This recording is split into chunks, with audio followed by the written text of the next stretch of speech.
Hey traders and investors, Serge Berger here. My point today is to make sure that you guys don't blindly buy stocks here just because they're pulling back. I want to give you guys a little bit of context and make sure you understand that this is probably what we're experiencing here right now in the August, September, October 2015 timeframe is probably more something that needs more time as opposed to something you can just kind of blindly go in and buy the dips. Before we quickly go through a couple of charts here. Basically, what's happened since 2009, and particularly since about 2012, a lot of new investors came in, and they've been conditioned to buy every single dip basically blindly, and it continues to take place. I spoke with a lot of guys on the retail front over the past few weeks, and I continue to sense very strongly, and in the professional circuit too, by the way, I continue to sense this disbelief that stocks can drop the S&P 500 can drop more than 13, 14, 15%, where in fact the reality is that if you just go back to 2011, a 20% drop occurred just as little as back then. So, the average correction might be just a little bit more than 10%, and I think for the longer term lens you can buy there. But for the more medium term players, which is where a lot of people are focusing on, it doesn't make any sense to kind of rush in when the reality is that we're very long into a bullish cyclical pattern here, where we could easily see a 20% drop in equity. So, to give you guys a little bit of context, this is the S&P 500 cash index. If we draw some very simple lines, you can see that basically in 2013 the index finally broke past resistance that where the index topped out in 2007. So it took about 6+ years or so for the index to actually a little bit less than 6 years to start breaking to new highs. So we had this entire swoop we had during the financial crisis. If we then draw another simple line, and again, one could argue over how relevant this is, but in the big picture sense, I think it's quite good.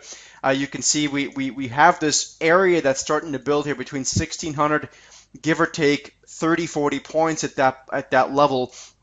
We're starting to see not only horizontal support but also this diagonal support from the diagonal support line from the 2009 lows. If we then do basic Fibonacci retracement stuff from the lows 2009, pull it up to the 2015 highs, you see that about a 3.6% retracement, which is basic Fibonacci numbers. And if that's too complicated for you, don't worry about it. The point is there's a lot of confluence coming in around the 1800 area.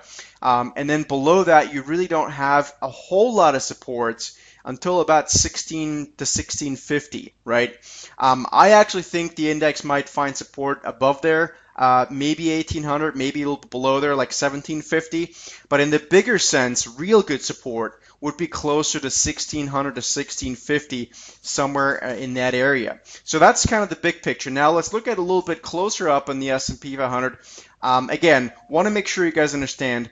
What's been happening is a lot of people have been coming in as investors, and they've only been in the game for the past few years, where again every single dip was bought blindly. But what we've seen here in terms of price action in 2015 is something we haven't seen in quite some time, where basically the index continued to lose in market breadth.